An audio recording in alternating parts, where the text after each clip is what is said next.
What is it like having a career? Perfect fold over.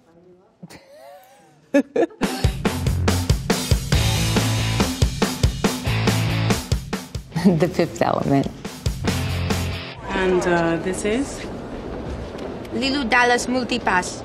I auditioned for the role in full hair and makeup, and Luc Besson, he definitely saw something in me. We spent, a good 40 minutes in the room, so I felt confident that I did a good job. But then I never heard from him again. A few months later, I was with my boyfriend at the time, staying at the Chateau Marmont. We had been partying all night, as you do. I'd come down wearing his clothes, his baggy jeans, his t-shirt. My hair was a mess, no makeup. And I'm having breakfast by the pool, and who happens to be sitting at the table 2 tables down is Luc. And he saw me, and suddenly in his head, he saw Lilu. He had his assistant come and say, "Oh, can you meet with Luc again?"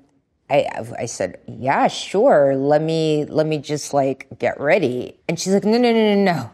Luc wants you to come exactly as you are now. Didn't want me to put a stitch of makeup on, So I was like, okay. That was where I think he saw the little animal in me.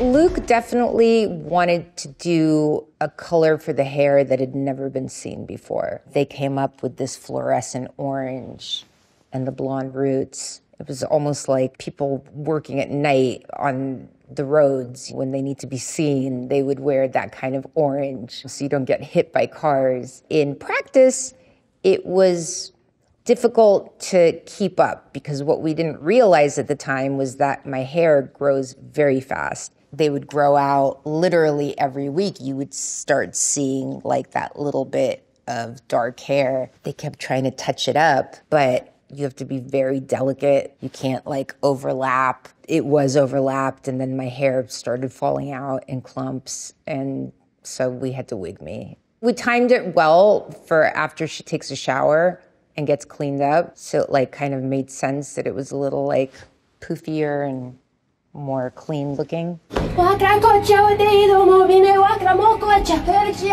What's she saying? I don't know. Luc and I were talking about Lilu's birth, and, I couldn't be naked, obviously, because that's weird. I said, well, when you think about scientists doing experiments, they want as little on you as possible. You need space to put in injections and needles. So I said, what if bandages came out of the machine? They just cover up the essentials. So it's as little as possible, but very utilitarian as well. Luc took that idea to Jean-Paul Gaultier, who loved it and ran with it and created, one of the most iconic outfits in cinema history.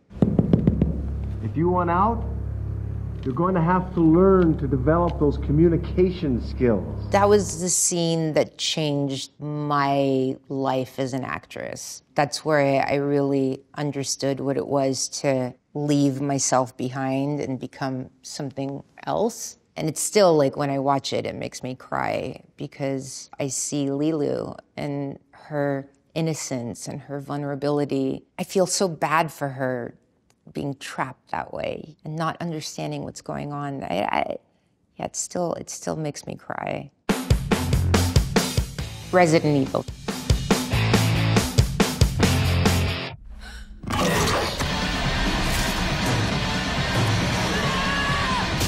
I played the video game a lot with my little brother, and I wanted to produce it. I wanted to make the movie. And then I found out that he wasn't my husband then, but this guy had the rights to it. We reached out and he asked me to read for it. At that point I was like, hey, I'm the Fifth Element.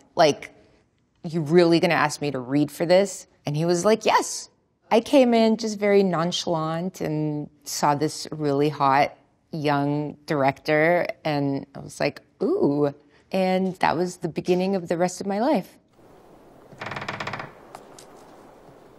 Costume design has always been something that I was very involved with through my entire career. The red dress was definitely something that I had envisioned in my head, something that was in between an evening gown, but at the same time could also look really great in a fight sequence with a leather jacket over the top. Alice was like a newborn. She woke up with no memory. She was the audience, in a sense. She discovered the world as we, the audience, discovered it. There's this dynamic between being completely innocent and then also being a complete master at what you do. I love to play with that, to be able to kind of like confuse myself a bit and confuse the audience a bit and humanize it. She was definitely a child being led into a very dark place, having to be baptized by fire, in a sense.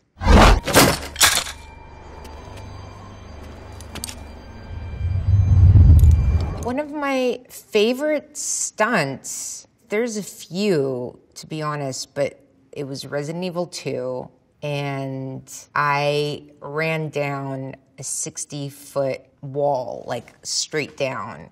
And the only thing that's coming to meet me is concrete. I mean, we did this so many times, and I've never been so terrified in my life, but also just feeling so badass that I was actually doing it myself.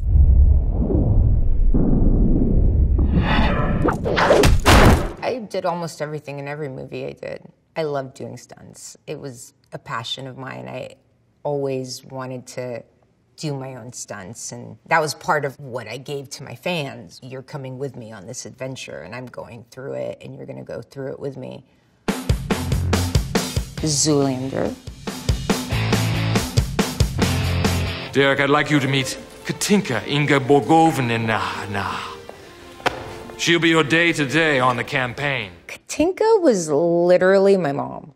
If my mom was in America, in the fashion industry, what kind of clothes would she wear? What, like, her makeup has always been like fabulous, you know, and like full on. You do the eyeliner, the mascara, the blush, the lips, the eyelashes, the everything. It was definitely an homage to her and her powerful sense of fierceness. My mom is a true queen. You had us worried, Derek. Everything's cool. I'm really super psyched for the show. Ben was amazing. It was crazy to see him as Zoolander, going between playing Zoolander and directing all of us. Working with Will Ferrell was the best. We had so much fun, like joking in between takes, and he made me feel so comfortable. And it was really such a privilege and an honor to work with such talented people on that movie. The Three Musketeers.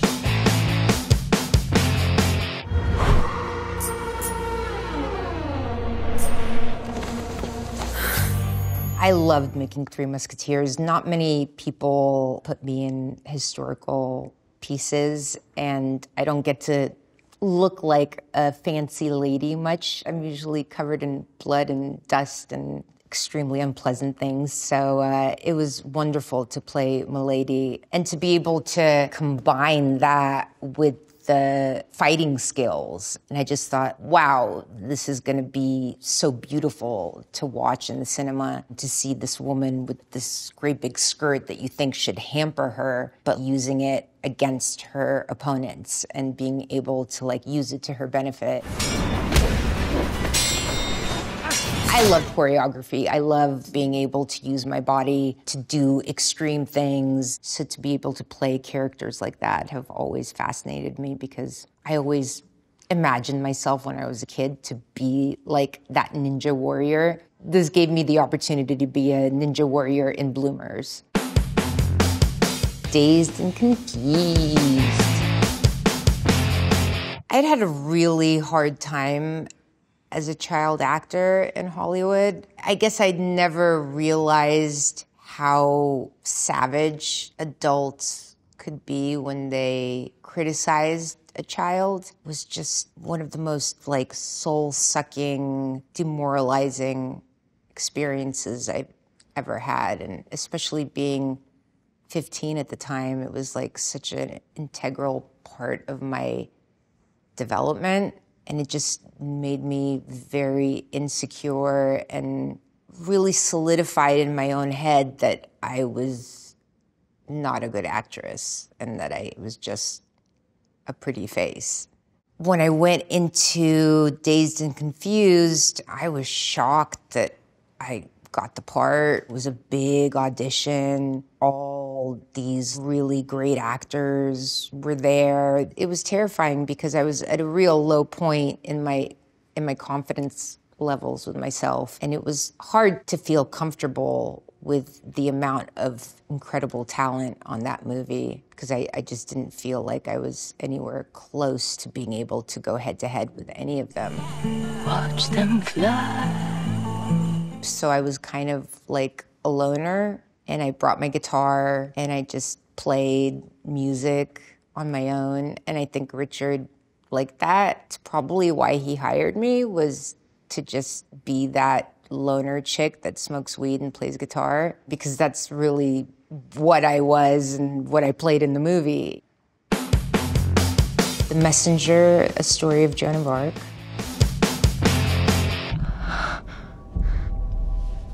I'm just a messenger.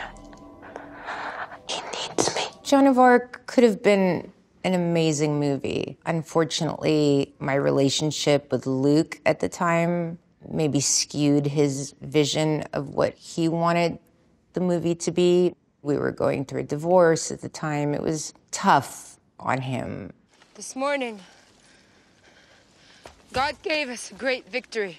When I saw the finished product, I felt like he was mad at me. I felt bad about that because I felt like that was one of the greatest performances I had ever given in my career. We had so many different levels from 1 to 100. And it felt like, because of the emotional involvement, the edit ended up being like 100 the whole way. I didn't want Joan to be so unhinged. How dare you stop me from doing God's will? He didn't tell you to cut all your hair off! How dare you tell me what God tells me to do? I wish that things had been different with that movie, because it had everything in it to be a classic. And it just didn't hit that mark.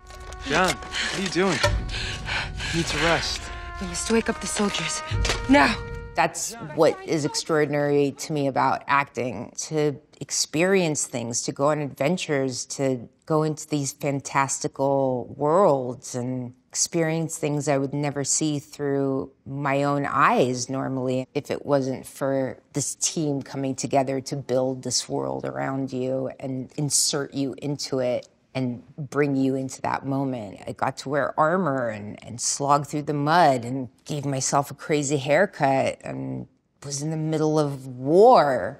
It's definitely made me who I am. It's changed me because I've seen things that people would never normally see and been a part of things that people would never normally in our day and age be a part of. It was astonishing. Dirty girl.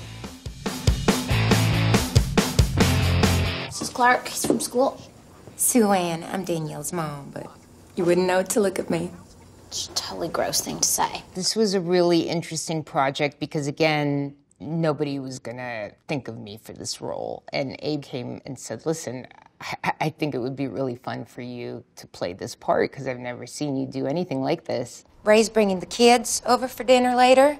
You all think you're going to be done by then? Close the goddamn door. Leave us alone and let us concentrate. And then I met Juno Temple through that, and she was just this young kid, had done a few things, but really at the beginning of her career, and it was like a revelation because she's such a talent. When I got off that film, I said to Paul, I think we found our queen for Three Musketeers. Like, you have to see this girl, Juno. She's kind of like, plays these kind of bad girls and, you know, runaways and strays, and I think it would be amazing to, like, put her in a corset and a beautiful ball gown and see what she does with it, because she's an incredible actress and I think she could handle it. And so it was really fun to be able to go on the Musketeers journey with Juno, because at that point, like, we were friends. And, you know, I love supporting young talent. I've seen quite a bit in my career. It's always been wonderful to kind of be the stepping stones that they take for their own trajectories through my movies, you know?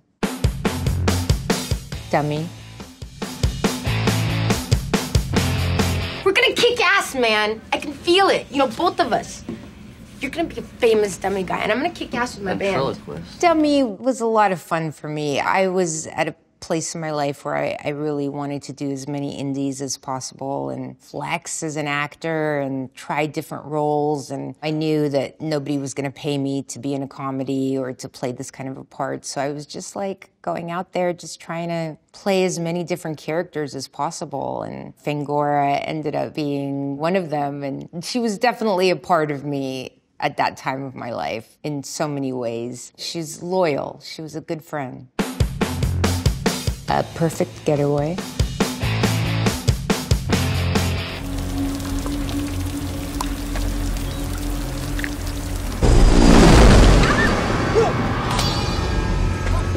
Outstanding. Perfect Getaway was a chance for me to hide behind like a normal person character, which I always found appealing, and was a huge fan of Steve Zahn and Timothy Olyphant and Marley Shelton. And I just thought, wow, what a great cast. And then suddenly, halfway through the film, this godlike creature comes into the mix and he's playing this rando day player part. And I said to Paul, I said, mark my words, this guy is gonna be a star.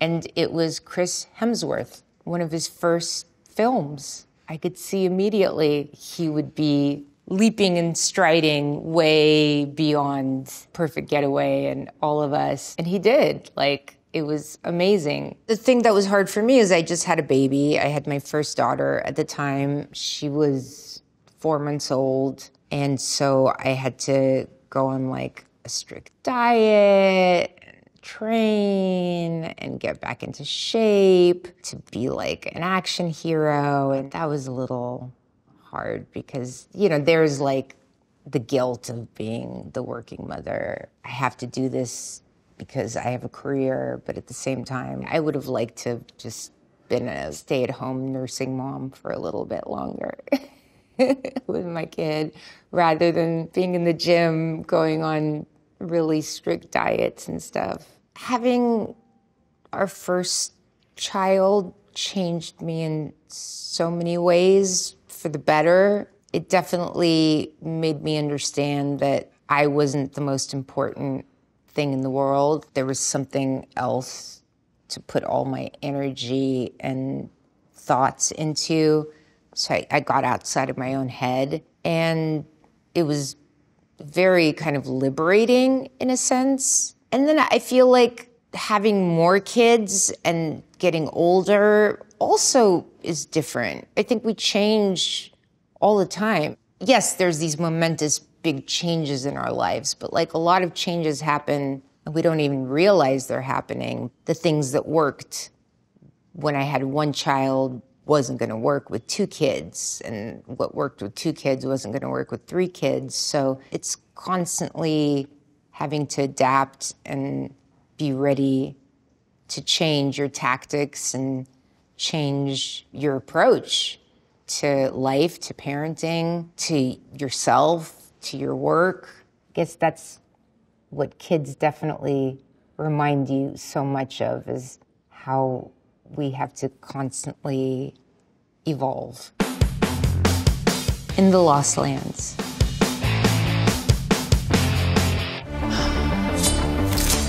I'm looking for a guide. Someone who knows the Lost Lands. Why you want to leave the city? The fact that I was able to play this character who was sort of this demigod. She's been around for millennia. She has this extraordinary power to grant people their greatest wish. It's a curse and a blessing all at the same time because people don't really understand what they want. Friends of yours? Yeah, I don't have many friends. Me neither. It was fascinating because I had a lot of questions. I had a lot of questions about her, and I still do. When I imagine somebody that's lived for so many centuries, do you even remember where you came from? How much can you remember? She definitely always keeps me questioning my humanity and mortality and just like seeing the magic in the universe. We definitely wanted her to have tattoos. Our amazing makeup artist, she was Icelandic, and so she knew Icelandic runes. She was able to make these temporary tattoos out of them, and she actually just spelled out everyone on the crew's name. When you see Grey Alice, like if you know how to read Icelandic runes, you can read like all the people who worked on the movie. Really cool, though. Yeah. It looked amazing. For me, it was like every time she grants somebody a wish, a new ruin appears. Like that was my thought process behind it. But I just loved that like she was cheeky and sneaked like all the crew members' names in there.